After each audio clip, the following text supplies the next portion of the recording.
Okay guys, we are back and this video we're going to dive into performance column. So let's click on this ad again. And what we're going to look at, so we looked at breakdown before, we're going to look at performance columns. So what you've got here is a heap of different stuff. So you've got delivery, and that's going to tell you all sorts of stuff like reach frequency, cost per 1,000 people reach, impressions, etc. So usually, obviously video engagement is different. We don't have a video going on.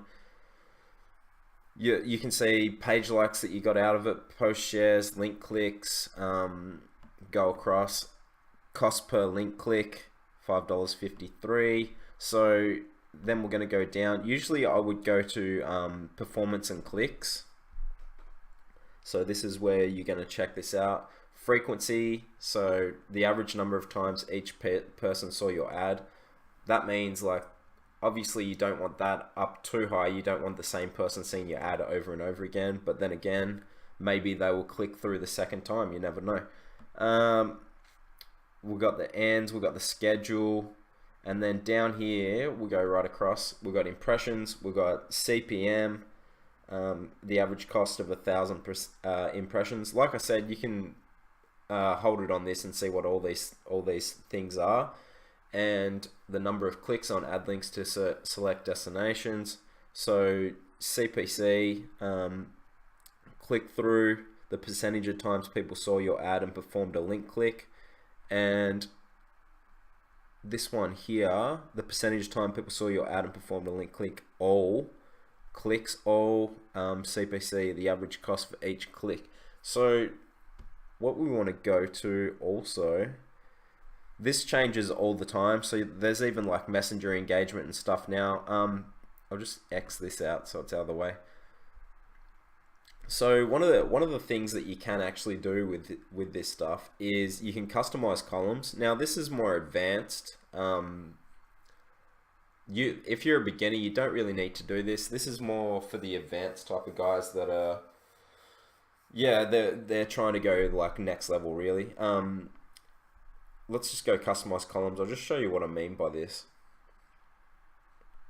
So here you have your 20 columns selected, and you can get rid of whatever you want and you can add whatever you want. So let's see, we got reach frequency. I'd probably leave that. Cost per result, excuse me. Ends, could get rid of that when it ends. Schedule, relevant score, that's in the other part, I think. Impressions, CPM, link clicks, CTR, all. Yeah, so I'd probably leave all of those. This has changed since I last looked at it, as usual.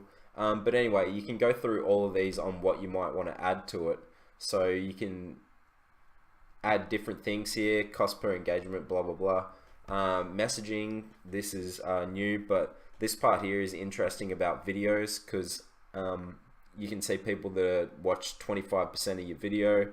By the way, this is a good time to say, if you're making videos, obviously you're going to need pretty much a hook at the start of the video to really get people to view your videos. So, you know, something like, this is how I solve your problem, watch to the end. Like something to hook them at the start of the video to really get them to view your video, because obviously a lot of stuff like this, 3-second video views, is people just quickly looking at it.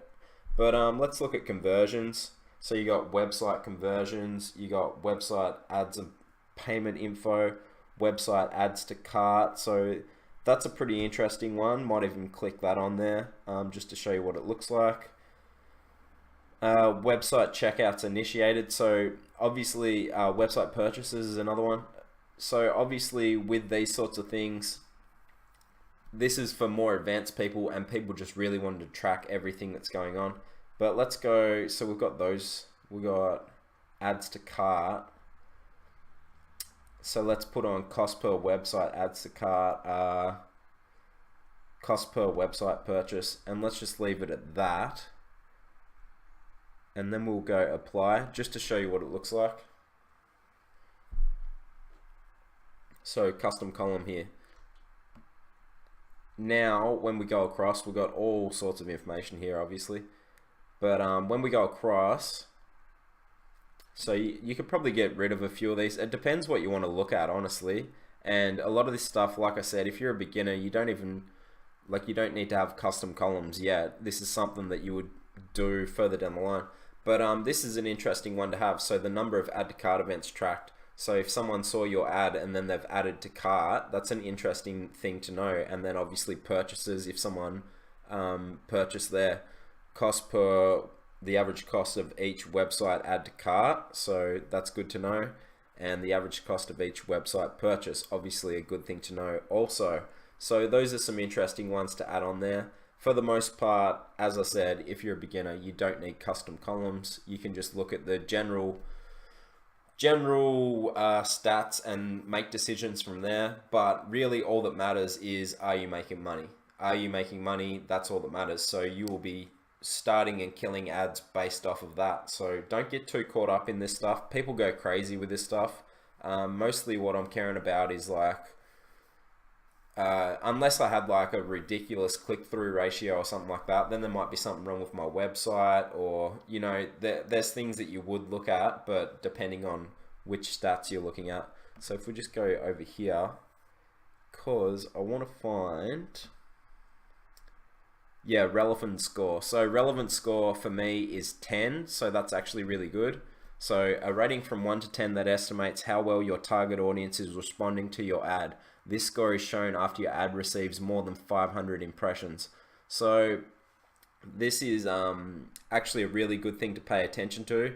If you have a really low relevance score, Facebook is usually going to penalize you these days. So being on 10, I've obviously done a good job with targeting people, and yeah, the target audience is responding well to my ad, which I knew based off of the CPR anyway. So that, it depends on each person what stats they want to look at, but I really look at cost per result, relevant score, and whether I'm making money, like whether I'm making sales, of course. So some interesting stats for you guys to check out. I thought I'd just cover how to make custom columns. You can obviously customize it for each one of these that you have it on. So relevant score is in this last one here. And yeah, that covers that